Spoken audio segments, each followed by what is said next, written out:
నమస్కారం. మీరు చూస్తుంది మన వెలుగు టీవీ. పేదింటి ఆడబిడ్డల పెళ్లికి అండగా నిలిచిన కళ్యాణ లక్ష్మి పథకాన్ని కొనసాగించాలంటూ చండూరులో మహిళలతో కలిసి మాజీ ఎమ్మెల్యే కుసుకుంట్ల ప్రభాకర్ రెడ్డి భారీ ధర్నా నిర్వహించారు. అసలు ఈ ధర్నాకు కారణం ఏమిటి? కళ్యాణ లక్ష్మి పథకంపై ఆయన చేసిన డిమాండ్లు ఏంటి? ప్రజలు ఏమంటున్నారు? తెలుసుకుందాం అరుగు ముచ్చట్లో. పేద కుటుంబాలలో ఆడబిడ్డల వివాహానికి ఆర్థిక భరోసా కల్పించేందుకు తీసుకువచ్చిన కళ్యాణ లక్ష్మి పథకం ఎంతో మంది కుటుంబాలకు అండగా నిలిచిందని బీఆర్ఎస్ నాయకులు చెబుతా ఉన్నారు. అయితే ఈ పథకాన్ని నిలిపివేసే కుట్రలు జరుగుతున్నాయంటూ మాజీ ఎమ్మెల్యే కుసుకుంట్ల ప్రభాకర్ రెడ్డి ఆరోపిస్తూ ఉన్నారు.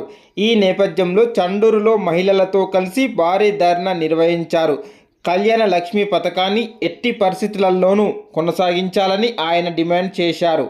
కుసుకుంట్ల ప్రభాకర్ రెడ్డి మాట్లాడుతూ, పేదింటి ఆడబిడ్డల పెళ్లికి అండగా నిలిచిన కళ్యాణ లక్ష్మి పథకాన్ని కాపాడేందుకు బీఆర్ఎస్ ప్రజల పక్షాన పోరాడుతుంది. ఈ పథకాన్ని నిలిపివేసే ప్రయత్నాలను తిప్పికొడతాం అని స్పష్టం చేశారు. ఈ కార్యక్రమంలో మహిళలు పెద్ద సంఖ్యలో పాల్గొని ప్రభుత్వానికి తమ డిమాండ్లను తెలియజేశారు. కళ్యాణ లక్ష్మి పథకం కొనసాగుతుందా? ప్రభుత్వం దీనిపై ఎలాంటి నిర్ణయం తీసుకుంటుంది అన్నది ఇప్పుడు చర్చనీయాంశంగా మారింది. అరుగు ముచ్చట్లు అంటే ప్రజల సమస్యలపై ప్రజల గొంతుగా నిలవడం. మీ ప్రాంతంలోనూ సమస్యలు ఉంటే మాకు తెలియజేయండి. ఇలాంటి ప్రజా సమస్యలపై మరిన్ని కథనాల కోసం మన వెలుగు టీవీని సబ్స్క్రైబ్ చేయండి. వీడియో లైక్ చేసి మీ అభిప్రాయాన్ని కామెంట్ రూపంలో తెలియజేయండి. నేను మీ అరుగు ముచ్చట్లు మళ్ళీ మరో ప్రజా సమస్యలతో మీ ముందుకు వస్తాను. ధన్యవాదాలు. కేసీఆర్ మనసున్నోడయా. ఒక బీద అమ్మాయి ఇంటి పెళ్లికి పోతే ఆ అమ్మాయి ఇంట్లో పేరెంట్స్ బాధలు పడేది చూసి వీళ్ళని ఏ విధంగా కాపాడుకోవాలి ఇటువంటి వాళ్ళు చాలా మంది అని అక్టోబర్ 2014 అక్టోబర్ 2వ తారీఖున గాంధీ జయంతి రోజున ఆ రోజు ఏదన్నా ఒక విధంగా ఆ కుటుంబానికి ప్రభుత్వం మేలు చేయాలనే ఉద్దేశంతో 50,116 రూపాయలు ఆ రోజు మొదలు పెట్టుకున్నాం. ఆ తర్వాత కొన్ని రోజులకి సరిపోవు రేట్లు పెరిగినాయి, అన్ని నిత్యావసర వస్తువుల ధరలు పెరిగినాయని మళ్ళీ 75,116 చేసుకున్నాం. ఆ తర్వాత మళ్ళీ ఒక వెసులుబాటు అయిన తర్వాత ఫైనాన్షియల్ గా మళ్ళీ 1,16,116 మళ్ళా చేసుకున్నాం.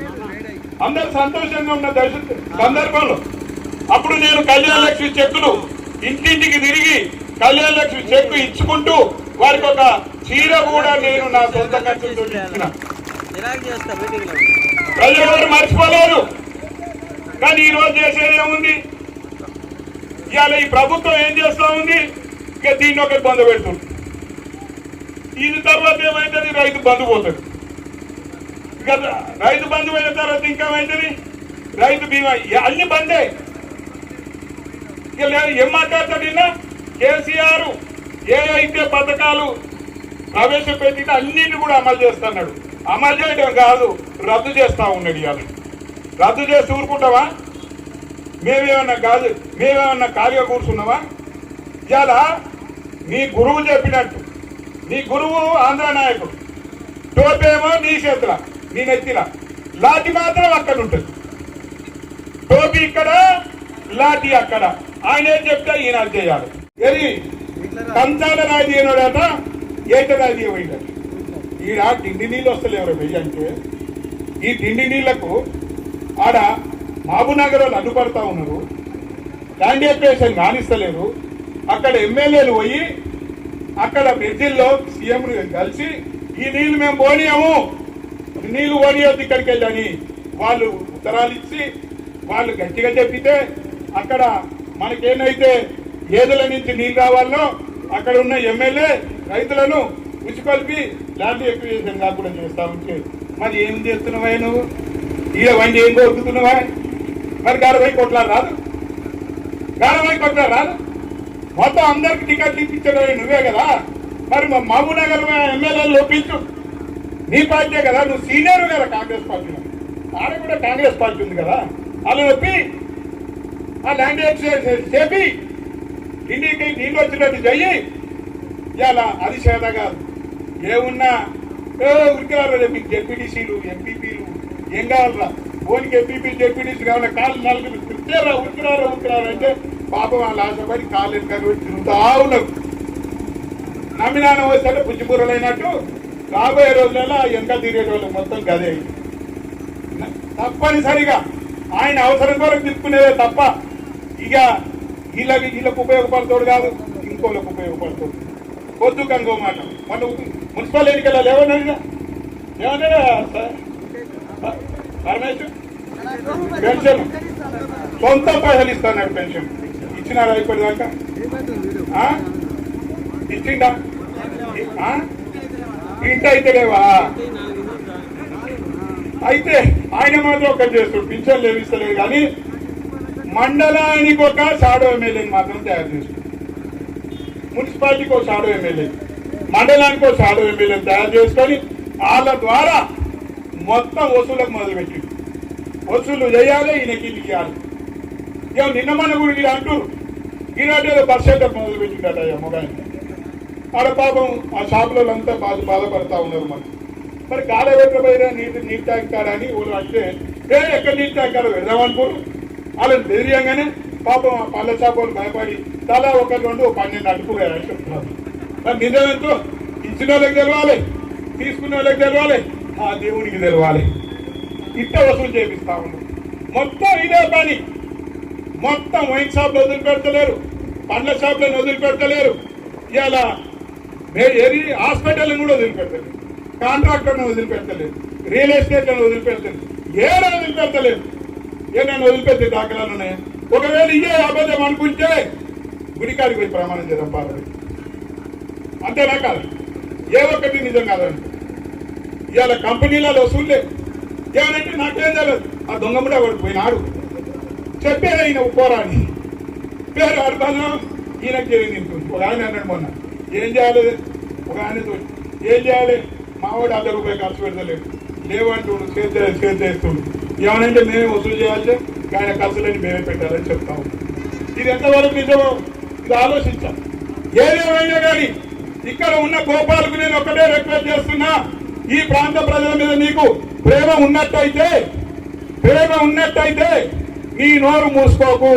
ఈ షాదీ ముబారక్ కళ్యాణ లక్ష్మి మీద నీ గొంతెత్తాలని నేను మనవి చేస్తా ఉన్నాను. అదే విధంగా ఇంటి నీళ్ళే అవుతున్నాయో ఆ నీళ్ళ కొరకు మీ ఆలోచన విధానం ఏందో చెప్పాలి. తప్పనిసరిగా ఆ నీళ్లు తీసుకొచ్చేందుకు వదిలికి 2 ఏళ్ళు ఉంటామేమో నిత్తే, తర్వాత మేమే కదా. మా కేసీఆర్ కాదే ముఖ్యమంత్రి వచ్చేది, మన ముఖ్యమంత్రి అయ్యేది, ఊరుకుంటామే? ఇప్పటికైనా ఈ కాంగ్రెస్ ప్రభుత్వాన్ని రేవంత్ రెడ్డి ముఖ్యమంత్రిని డిమాండ్ చేస్తా ఉన్నాము. కళ్యాణ లక్ష్మి షాదీ ముబారక్ తిరిగి మళ్ళీ కోర్టులో అఫిడవిట్ చేసి మీరు సెకండ్ పెంచుకుపోయి తప్పనిసరిగా ఈ కళ్యాణ లక్ష్మి షాదీ ముబారక్ కు అడ్డుకట్టను తొలగించాలని డిమాండ్ చేస్తా ఉన్నాము. ఒకవేళ మీరు పోకపోతే మేమే పార్టీని సంప్రదించి మేమే యూజన్ బెంచ్ లో కేసేసి మేము మా సొంత ఖర్చులతోటి పార్టీ ఖర్చులతోటి అడ్వకేట్లను పెట్టి మేము ఆ కేసును గెలిపించి తప్పనిసరిగా కళ్యాణ లక్ష్మి అదే విధంగా షాదీ ముబారక్ ఇచ్చేంత వరకు మేము పోరాటం చేస్తూనే ఉంటామని సందర్భంగా తెలియజేస్తూ ఈ అవకాశం ఇచ్చిన మీ అందరికీ, ఇక్కడికి ఇచ్చేసిన ప్రతి ఒక్కరికి, అక్క చెల్లెళ్ళకు, అన్నదమ్ములకు, పెద్దలకు, చిన్నలకు అందరికీ కూడా పేరు పేరున తలవంచి నమస్కారం చేస్తూ కృతజ్ఞతలు తెలియజేస్తా ఉన్నాను. ముఖ్యంగా మా మహిళా సోదరి మనందరినీ ఎండలు నేను నాయకుడు అంటే ఓడలేదు నిజంగా పాట చెప్తే ఏమనుకోకూడదు. మా ఊళ్ళో కరెక్కుకుంది. ఆ కరెక్కుకు ఒక పెద్ద మనిషి రోజుతో పువ్వు పెడితే తినేది, ఆ ఇంట్లో పండేది, బొవ్వు అని మొరిగేది. కానీ ఓ రోజు ఆ కరెక్కుకు ఒక దురాలోచన ఉంది. అసలు ఈయనే ఓనర్ ఎందుకు కావాలి, ఈ ఇంటికి నేనే ఎందుకు ఓనర్ కావద్దు అని ఆలోచన వచ్చింది. ఆలోచన వచ్చి నిద్రపోయింది, కలగన్నది. అమ్మాయి ఈడ ఇట్లా ఎట్లా రానియాడు కానీ, ఈడెట్లా నన్ను ఓనర్ కానియాడు కానీ, ఇక గా ఇంట్లో దర్వాజా తెలిసింది. ఆ ఇంట్లో దర్వాజా తెలిస్తే ఆ ఇంట్లోకి పోయి అలా నేను ఓనర్ కావచ్చు అని ఆలోచించి ఈ లేచిన కుక్క దులిపేసరికి మర్చిపోయి ఒగించకపోయి పోతే అక్కడ ఓనర్ ఉండు, తలుపు గట్టే పెట్టిండు. ఈ కుక్కలు కిటికీలకి చూసిండు. వామ్మ ఇది దొంగ కుక్కరా నాయన, ఇట్లా నన్ను బయట కొట్టి ఇది ఓనర్ అయితేమో అనుకోని ఈ దొంగ కుక్కను ఆ ఓనర్ తలుపు తీయలేదు. అరే ఇది ఏం అయిందే రవై అని మళ్ళా వచ్చింది. మళ్ళా ఓనర్ ఇంటికానే పడుకుంది. పాపం కుక్క కదా, మన కుక్క కదా, మన కుక్క కదా వెళ్దామని మళ్ళీ పెట్టి మళ్ళీ 4 రోజుల తర్వాత బహు బాగా మళ్ళీ మొదలు పెట్టి మళ్ళీ మొదలు పెట్టిన తర్వాత మళ్ళీ కలగన్నది. ఇక ఇల్లు పోయింది కానీ ఇంకో ఇల్లు ఖాళీగా ఉంది, తలుపు తెరిచింది, పోయి అలా చూడదామని చూసింది. ఆడికి పోయేసరికి ఆ తలుపు కూడా బంద్ అయి మళ్ళీ వాపసు వచ్చి మళ్ళీ ఆడనే పండుకొని ఇక మొరుగుతా ఉంది. అట్లాగనే మనోడు కూడా ఈ తలుపు ఆ తలుపు ఇది అది అన్ని దొంగి చూసిండు కానీ ఇది దొంగ కుక్క అని ఎవరు ఇంతగా రాస్తలేడు. అటు చూసిండు, ఇటు చూసిండు, ఎటు చూసినా ఏమున్నది ఈయన గుణగానాలు అన్నీ తెలిసిపోయినాయి. ఈయనేంది, ఈయన సంగతి ఏంది, ఈయన సంగతనం ఏంది, ఈయన రూపేంది, ఈయన గుణం ఏంది, ఇది ఏవైనా బంగారము, ఇది ఏమైనా డూప్లికేట్ బంగారమా లేకపోతే ఇది ఇత్తడా అనేది అందరికి అర్థమైపోయింది. అందువల్ల ఎవరు కూడా నో అన్నాడు. నో అనేసరికి ఇప్పుడు కొత్త పాట పాడుతుంది. ఇక్కడ లేదు 4 రోజుల కాలు తీసుకొని రాష్ట్రంలో తిరుగుతాడు, రాష్ట్రంలో తిరుగుతాడట. ఈయన వీకిని కానీ ఆడ వీకపోయి అంతేనా కాదా? ఈయన ఏం చేశాడని రాష్ట్రం అంతా తిరగట. ఇలా తమిళనాడు తరహా రాజకీయాలు తీసుకొస్తాడట. తమిళనాడు తరహా. అరే భయ్ నీకు దమ్ము ధైర్యం ఉంటే నువ్వే తమిళనాడు రాజకీయాలు తీసుకొద్దామని ఇవాళ రాజీనామా చేసి నాయకత్వం వహించి ఆ తరాలు ధైర్యం ఉందా? బ్లాక్ మెయిలర్ ఈ బ్లాక్ మెయిల్ చేసేందుకే ఈ మాటలు. అందుకని ఈ బ్లాక్ మెయిల్ చేసి పదవి తెప్పాలని చూస్తా ఉన్నాడు. ఇవాళ రేవంత్ రెడ్డి పిలిచి ఏమయ్యా గోపాల్ దా సాయంత్రం నీకు మంత్రి పదవి ఖాయమైందంటే ఉరికి బోల వరకు కాలు మొక్కుతాడు. ఇది వాస్తవం, దేవుని సాక్ష్యం చెప్తున్నా, నేను బాధ్యతలు చెప్తలేను. ఎందుకంటే ఆయనకు మాటకు విలువలేదు. పొద్దుగా కొట్టి మాట్లాడతారు, తెల్లారుగా తోటి మాట్లాడతారు. ఏమయ్యా శేఖర్ కరెక్టా, ఎవరే నరేష్ కరెక్టారా అని రోజుగా మాట మాట్లాడతారు. మొత్తం ఈ నియోజకవర్గంలో ప్రతి ఒక్కరిని అడుగు అబద్ధాలు ఓడాయంటే గోపాల్ అంటారు. ఈ అబద్ధాల గోపాలతోటి ఇక పొంకనాల పోషకాలతో ఈ ప్రాంత ప్రజలంతా ఇబ్బంది పడతా ఉన్నారు. ఇవాళ ఈ ప్రాంతానికి అరిష్టం గోపాల్ రూపంలో వచ్చిన అరిష్టం, అదేవిధంగా గోపాల్ రూపంలో వచ్చిన శని, ఈ శనిని అరిష్టాన్ని ఇక్కడ వదిలించుకోవాలి, అక్కడ రేవంత్ను వదిలించుకోవాలి, కాంగ్రెస్ పార్టీని వదిలించుకోవాలి. ఏమంటే నేను ఒరిజినల్ కాంగ్రెస్ ఒక మనుమై మళ్ళీ వచ్చేది, నేను ఒరిజినల్ పెళ్ళాన్ని అంటాడు. ఏం చేయాలి? అవునా కాదా? నీకన్నా ముందేగా ఆయన వచ్చింది మీ నాయకుడు. 2 ఏళ్ళు నీకన్నా సీనియర్నేగా. మొన్న ఎన్నికల ముందు పోయి నువ్వు టికెట్ తెచ్చుకొని గెలిచినావు కదా, నువ్వు ఆ సీనియర్ ఆయన సీనియర్. మాట్లాడడానికి కొద్దిగా సిగ్గాన్ని ఉండాలి. ఈయనకే టికెట్ దిక్కులేదా అంటే వరకు నేను టికెట్ డిక్లేర్ చేస్తున్నట. నాకు అనిపించింది నేనే టికెట్ డిక్లేర్ చేస్తాను. ఇంకేదో పిచ్చిలేసింది రాదు, ఈ పిచ్చి ముదిరింది రాబోయే నుంచి. ఈ పిచ్చి ముదిరి తాగిచ్చి ఈ పిచ్చోని తీసుకుపోయి ఎర్రగడ్డ హాస్పిటల్ జాయిన్ చేయాలని వాళ్ళ అధినాయకత్వాన్ని కోరుదామని అనుకుంటా ఉన్నా. ఫస్ట్ అది చేయాలి. అదైతేనే ఈ ప్రాంతానికి ఆ పిచ్చి తగ్గితే ఈ ప్రాంతానికి మేలు జరుగుతుంది. అన్ని గొప్పలు మాట్లాడతాడు కానీ ఒక్క పని కూడా కాదు. ఏదేదో మాట్లాడతాడు. ఓ రోజు ఒకటి మాట్లాడుతుంది, ఇవాళ ఒకటి మాట్లాడుతుంది, ఓ రోజు మనం మాట్లాడి ఏం మాట్లాడాడు? నేను అధికారంలో ఉన్నా, అవసరమైతే ప్రజల కొరకు నేను ప్రతిపక్షంగా కూడా ప్రతిపక్ష హోదాలో అంటే ప్రతిపక్ష సభ్యులుగా నేను నిలదీస్తా అని చెప్పి. అయ్యా 20 నెంబర్ ఇప్పుడు 20 మరి ఇప్పుడు నిలదీయి. ఇలా కళ్యాణ లక్ష్మి షాదీ ముబారక్ ఈ అన్ని కూడా బంద్ పెడతా ఉన్నారు. మరి ఏమైంది? నీ నోట్ల పుండు పుట్టిందా? నీ కొననాలకి ఏమైనా మూసిపోయిందా? ఎందుకు మాట్లాడుతున్నావు? నీకు నిజంగా పేద ప్రజల మీద, ఈ ప్రాంత ప్రజల మీద, తెలంగాణ ప్రజల మీద నీకు ప్రేమే ఉంటే, నీకు దమ్ము ధైర్యం ఉంటే, నీ ప్రభుత్వాన్ని నువ్వు నిలదీయాలనుకుంటే వచ్చి ధర్నాలు కూర్చొని మాట్లాడదాం. మళ్ళీ ధర్నా పెడతా, ఆ రోజు వస్తావా? ధర్నాలు కూర్చుంటావా? కూర్చోండి. ఎందుకంటే అన్ని బ్లాక్ మెయిలర్ వీడు పెద్ద బ్లాక్ మెయిలరు. ఎంత పెద్ద బ్లాక్ మెయిలర్ అయితే అవార్డు ఇవ్వాలి బ్లాక్ మెయిలర్. పొద్దుకి దాన్ని తింటాడు, తెల్లారి నాకు పోయి కాలు పడతాడు. ఇలా ఏమనంటే మంత్రి అంటాడు, మళ్ళీ ఏమంటే నాకు పదవే వద్దంటాడు. మంత్రి అంటాడు, నాకు పదవే వద్దంటాడు.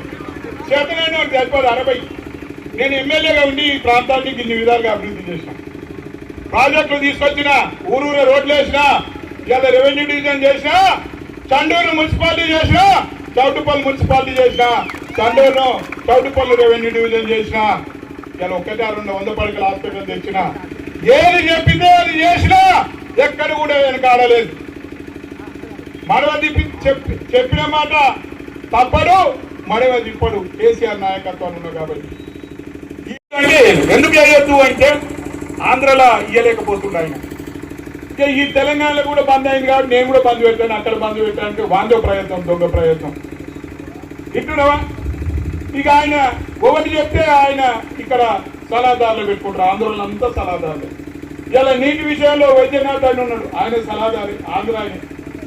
ఇలా నీళ్ళ విషయంలో సపోర్ట్ చేయరు. ఇక రేపు అన్ని బంద్ అయితే, పథకాలన్నీ బంద్ అయితే బిడ్డ మీరు పథకాలను బంద్ పెడతామని చూస్తే ఎన్ని రోజులు బంద్ పెడతారా భయ్? ఇంకా 2 ఏళ్ళు ఏమైనా మోసం చేయదలుచుకుంటే ఇప్పటికే మోసం చేసిరు, ఇంకా 2 ఏళ్ళు మోసం చేస్తారు. ఆ తర్వాత వచ్చేది కేసీఆర్ ప్రభుత్వం. మళ్ళీ మీరు మా పథకాలను ఏవైతే రద్దు చేస్తా ఉన్నారో అవన్నీ తిరిగి మళ్ళీ పునఃప్రారంభిస్తామని ఈ సందర్భంగా మీ అందరూ కూడా మనం చేస్తా ఉన్నాం. 2 ఏళ్ళే కాలపై మమ్మల్ని కడుపు మంట పెట్టారు. ఇక అంతకంటే విజయం చేయలేదు కనుక మీరు మళ్ళీ వచ్చే ప్రజలంతా అనుకుంటారు ఏమైనా అక్కడ కేసీఆర్ రావాలి, కాంగ్రెస్ పోవాలి, రేవంత్ పోవాలి అని ప్రజలంతా అనుకుంటా ఉన్నారు. ఇక్కడ ఇక అక్కడ ఓ సన్యాసి దొరికిన ముఖ్యమంత్రి, ఆ రాష్ట్రానికేమో ఆడారు ఇష్టం, ఇక్కడ మనకు ఓ సన్యాసి దొరికింది. ఇక్కడనేమో ఈడారు ఇష్టం, అక్కడ ఆడారు ఇష్టం, ఇక్కడ ఈడారు ఇష్టం. అక్కడ శని వాడు, ఇక్కడ శని వీడు. ఇక్కడ ఎమ్మెల్యేగా శని ఒక అరిష్టం, ఈ అరిష్టం దాపరించింది ఈ మునుగోడు, ఒక శని దాపరించింది. ఇక మాట్లాడేది మాత్రం గొప్పలు, స్వచ్ఛని మాత్రం. లేకపోతే రేవంత్ రెడ్డి అదేవిధంగా ఈ ప్రభుత్వం మెడలు వంచడానికి కూడా సిద్ధంగా ఉన్నాము, దేనికైనా సిద్ధమే అని ఇక్కడ ఎండలో మండు టెంటలో గంటల తరబడి కూర్చుంటా ఉన్నామంటే ఇదొక ఇండికేషన్ మాత్రమే. ఇవాళ పెద్దలందరూ చెప్పిర్రు, ఇవాళ ఏముందయా ఒకడు పనిపాయలోడు కేసు వేసిండు.